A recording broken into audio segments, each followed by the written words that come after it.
Hi, everyone. I'm Jess here at Three Treasures Health and Wellness. Thank you so much for joining me here today. Today's practice, we are actually going to be going through all sorts of different modifications, especially common modifications that you may have heard yoga teachers make reference to. You may have wondered what they are. And we are going to break them down. And hopefully, this will give you tools to create more within your very own personal practice. So with that being said, just to clarify, taking a modification in yoga especially does not mean that it is by any means easier. Typically, it's just another way to work into the same muscle group from a different angle. So there will be times where modification sometimes can almost be harder. So I just want to reiterate that before we go any further. I think there was an old common misconception where if you're taking a modification, that automatically means it's easier. And that is definitely not the case. So it's also a great way to, like I said, mix up your traditional practice if you're looking for ways to challenge yourself or engage muscles in a slightly different manner. This will be a great segment for you. So thank you again for joining me, and we will go from there. I would like to start by saying if you have a block handy or even a blanket at home, grab them. We will kind of get into how props are used. There's a lot of great modifications that come with props. So if you're looking for more ways to incorporate those, bring them out now and we will get started. So to start, right now we will get started in an easy seat. And already I'm taking a modification. I'm actually sitting on a block right now at like regular height. So where that can come in handy is if for some reason when you sit cross-legged in this position, especially if you've been at work all day and you feel like you're slightly leaning to one side, maybe you're holding weight in another area, if you're even just slightly uneven or uncomfortable, you may want to try to elevate your seated posture by sitting on a block. If for some reason you wanted, again, to explore, you can make it higher, but traditionally, this is a really good place for cross-legged seat, right on a block laying flat. So from here, you may find you're now able to sit a little bit taller without forcing this upright posture. So bring your index finger to your thumb. Let your fingers hang over your knees. Maybe you soften the gaze or close the eyes altogether. We are going to find a centering breath to begin. Start to inhale through your nose and take a big sigh out through your mouth. One more big breath in through the nose and take a big sigh out. On your next inhale, seal off your lips and bring your breath in and out only through your nose, cultivating your yoga breath here.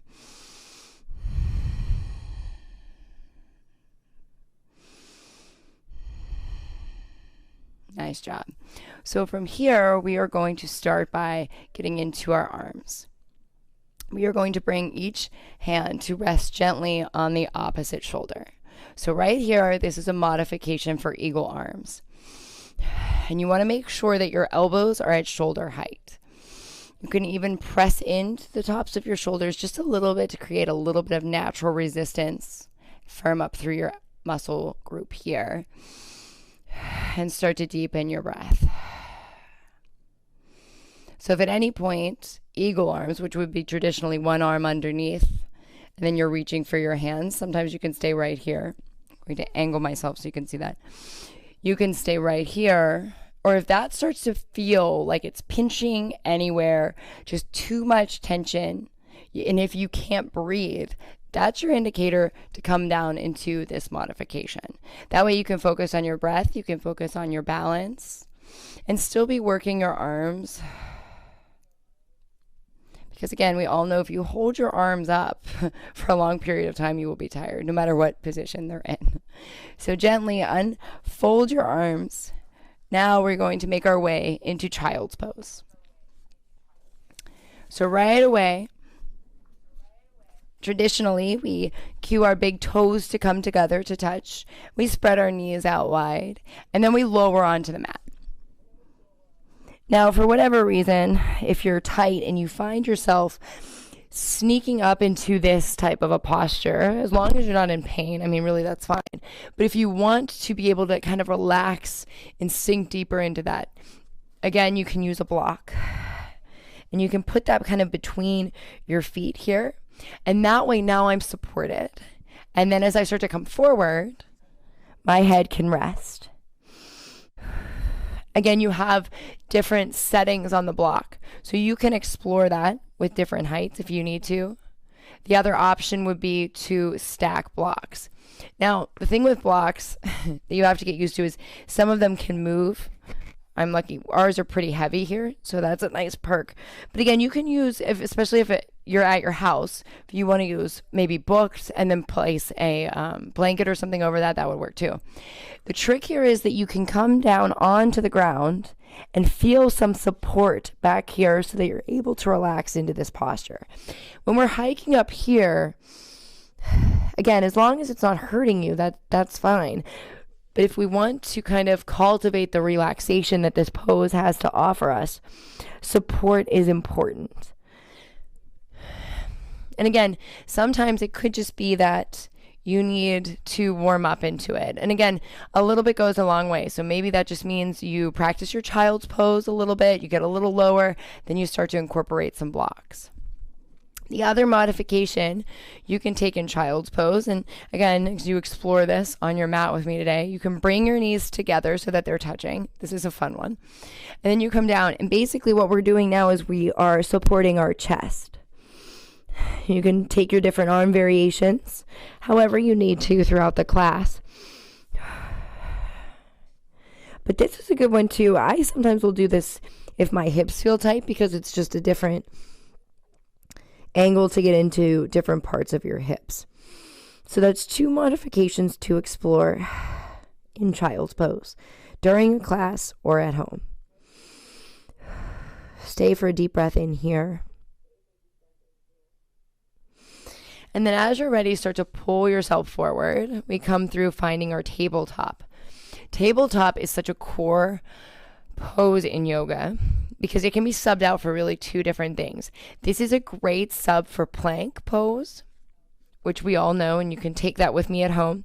So if you're holding a nice high plank in yoga, really, and I like a high plank, so I'm really pressing through my arms here. You want to try to lower your hips.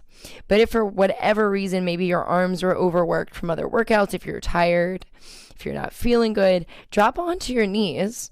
And that way you can kind of hold this. You are still spiraling your elbow creases towards the front of the mat. So we're engaging through our arms.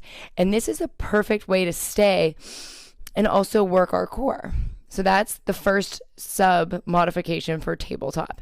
The other one is if for some reason, if maybe you've done one too many downward facing dogs, if the pressure in your head doesn't feel quite right, I mean, there's a million different reasons. Just come into a tabletop and work from there.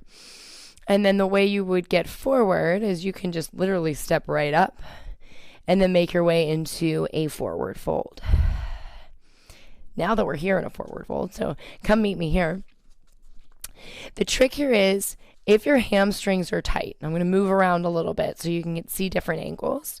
If your hamstrings are tight, you can bend your knees. A lot of times in yoga, we instantly want to lock out, but that's not what you need to do. Take a little bend in your knees and then see how much deeper into that fold you can get. So now my chest and my belly are pretty much resting on my knees. My head is hanging nice and heavy. I've also just allowed so much tension to be released from my neck. And then from here, inhale, halfway lift. For some reason, maybe it's low back pain or, like I said, whatever. There's a million reasons you may want to take these modifications. And again, the important thing is that you allow yourself the opportunity to do so. Another great way to take a halfway lift modification, and I love this one, is you can play with your blocks. You can bring your blocks down and then place your hands on them, take your gaze forward, and see how that allows you to kind of get into different areas of this pose that we take all the time. And I like a high block. Stay for a deep breath in here. and a deep breath out. Now, also, by bringing blocks into this, you may find that you're able to stay a little bit longer. And then exhale, release. Again, bend through your knees. You can still take the add-ons that may be offered in a forward fold. For instance, you can take I love this one too. I do this a lot. You can take your arms behind you and let your head hang heavy. You can do that with this simple modification of bending your knees a little bit more. Gently unfold here. We are going to remove the blocks. Now, I've done different classes with blocks in Chaturanga, but today, for the sake of this, we are just going to come through, again, option to drop onto your knees. We're taking Ashtanga Namaskar. 2 different ways right here to do that. You can keep your toes on the mat and then start to lower your chest and chin all the way onto the mat below you. Let your tops of your feet rest into the mat. Take your hands, place them down on to the ground. Spread your fingers wide. Think about pulling those elbows back behind you, gazes forward. Again, this is baby cobra pose here. So technically right here, this is a common modification that I cue. And the reason for that is it really isolates the area of your low back. So we're strengthening here. Gaze is up just a little bit. And then exhale, we come back through child's pose or your variation. While we're here today, for the sake of using these wonderful blocks, again, any block or any type of support you have at home is fine. To get a deeper arm stretch here, a reverse, if you have blocks handy, you can bring your elbows onto your blocks, take your palms together to touch. And already I'm starting to feel that through my arms. Let your head kind of go right in the middle and see if you can work your thumb towards your spine, that low neck area. You're going to feel that all along your biceps. Again, this is great if you're somebody that's overworked your arms, if you're lifting. It also gets a little bit into the shoulders. Again, think of that action of really pressing your hands together here. Fill up with another breath. And then gently move your blocks over to the side. And then start to pike your hips up and back. Again, if your heels aren't touching the ground, that's okay. You can keep them lifted. Take a peek up at your hands. You can walk or hop to the top of your mat or just step. Again, inhale, halfway lift, lengthen. Exhale, bend your knees, get a nice deep forward fold. Inhale, sweep your arms all the way up to the sky. Reach up. Then exhale, hands come to heart center and open by your side. Mountain pose, palms face forward. Check in with your shoulders. Nice job. From here, inhale, sweep your arms back up to the sky. Reach up. And then exhale, hands come all the way through heart center. Inhale, halfway lift. Exhale, plant your hands. This time, step back from high plank. Drop onto your knees. If you want something kind of in the middle of your Chaturanga or Ashtanga Namaskar, option to bring your feet close to your seat and then bend through your elbows. Lower all the way onto the mat. And again, another option is to see if you can lift up a little higher. So full cobra. Deep breath in. Expand through your chest. Roll your collarbones down. Open. Then exhale. Come through tabletop. Slowly lift up. Downward facing dog. Nice job. From here, inhale. Start to look forward. Bend your knees and hover. And then walk or hop to the top of your mat. Inhale, we halfway lift. Exhale, we fold. Inhale, sweep your arms all the way up to the sky. And then exhale, hands come to heart center. And right away, we are going to take a modified chair pose. So to begin, take your feet, if they're not already there, hips width distance. And then slowly start to sink back. Think of engaging through your lower abs here. And right away, that extra little space between your feet may allow you to get a little deeper into this chair pose. See if you can lift up through your toes here. And keep your hands right here at heart center if that's enough. Again, if your shoulders are tight, if your arms are sore, million different reasons to keep it right here and to deepen your chair pose. Nothing about what I'm doing right now is any easier than a traditional chair. Stay for a deep breath in. And a deep breath out. Now slowly reach back up to the sky. If you were here at the top of your mat, hands come to heart center. Pick your right foot up, hip height. Again, we won't go full leg out in front. This is the modification. And you want that leg nice and straight with your hip. Now barn door that open to the side. We're going to come into our warrior two. So even that, a lot of times what can happen in your warrior two, you have your arms stretched out long. And then you start to become uneven. Bring your hands to your heart center. Keep your gaze forward. And then you just come back right into it when you're ready. Also, think about your hip placement here. Again, it's not uncommon to adjust those little adjustments here. Take your arms out wide. Now we're going to explore our side angle prep pose. So right away, a side angle prep is a modification of full extended side angle. That's where you bring your elbow gently down onto your knee to rest gently. We're not dumping all of our weight here. See if you can lift your opposite arm up to the sky. Think of opening and spiraling that chest up, fill up. Nice job.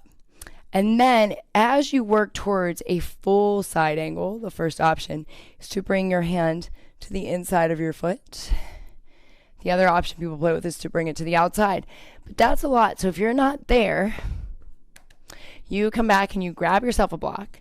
You can play with all sorts of different height settings. And same thing, let your palm rest on the block. And even just there, see if you can now open up, even if you don't need the modification. See if that allows you to get deeper and more open in this side angle pose. Hold the stretch here. And then gently cartwheel, pivot onto the ball of your back foot.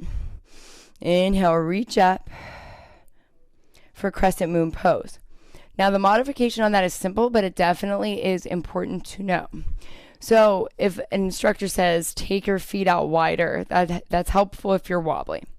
So crescent lunge, this was one that I remember when I learned it. This was a tough one for me. So because I wobbled. So inhale, reach your arms up to the sky. The trick is to keep a bend in your back standing leg. But if you are off balance, again, that can change on the day. You take your feet out a little bit wider. Think train tracks. You want to spread out your feet. Now lift your arms up. It allows you to kind of shift your hip here so that that's going to engage and stabilize you. And the more you practice it like that, soon you'll be able to take it in more narrowly. Inhale, reach up. Exhale, frame your front foot.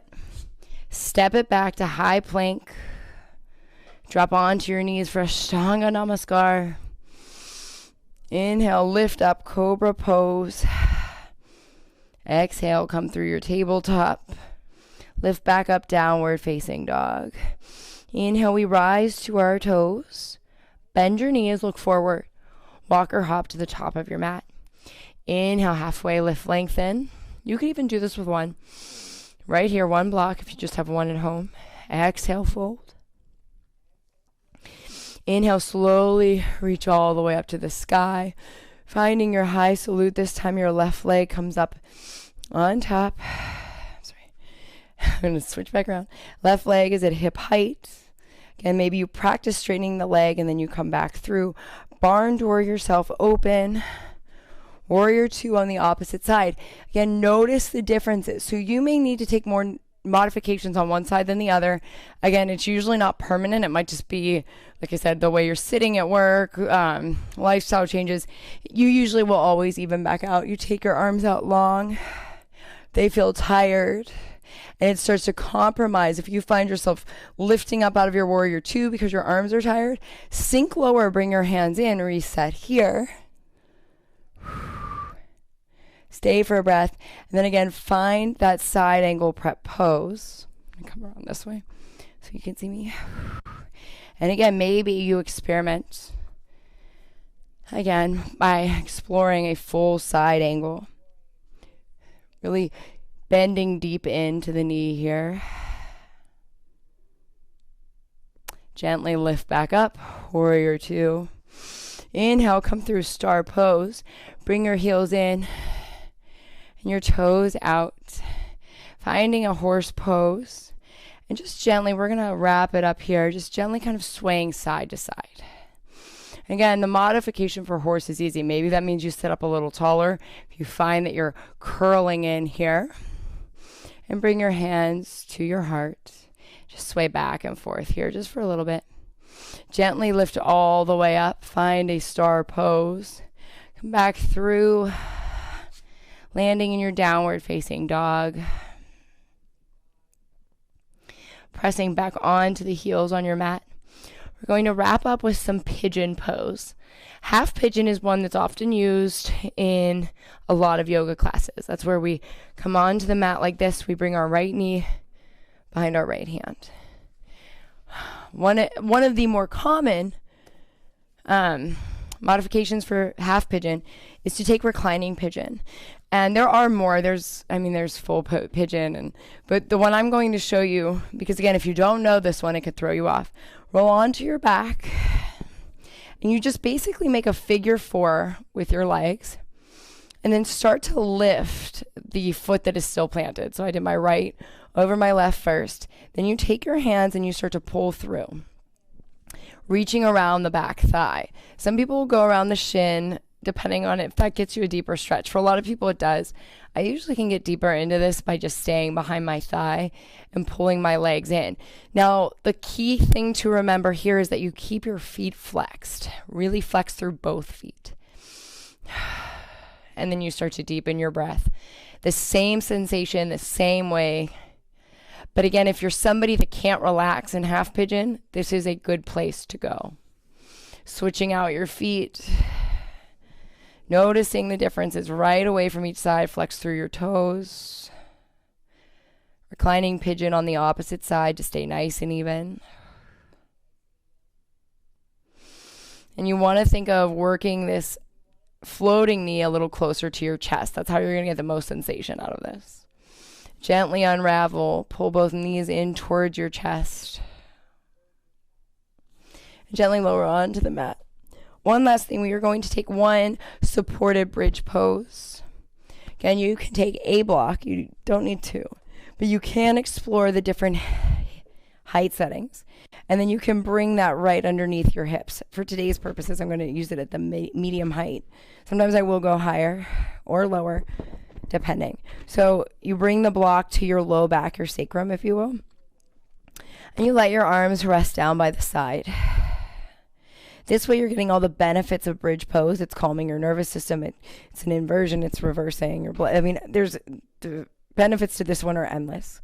So there's no reason, if for some reason your back is sore, you don't have to force yourself into an uncomfortable bridge pose or a high bridge. You can grab any type of support and then lift up. You can also do it if you don't have a block. You can come right onto the mat or stack a few blankets. We're going to end our practice right here today. This little exploration into some yoga modifications. Take your feet out long, point through your toes, reach your arms up above your head. We're going to finish in a full body stretch here. Really reach and resume your natural breath pattern. Again, I always encourage you to stay right where you are if you need extra time in any of these segments. That's the beauty of doing this at home. I'm Jess here at Three Treasures, and I thank you so much for joining me.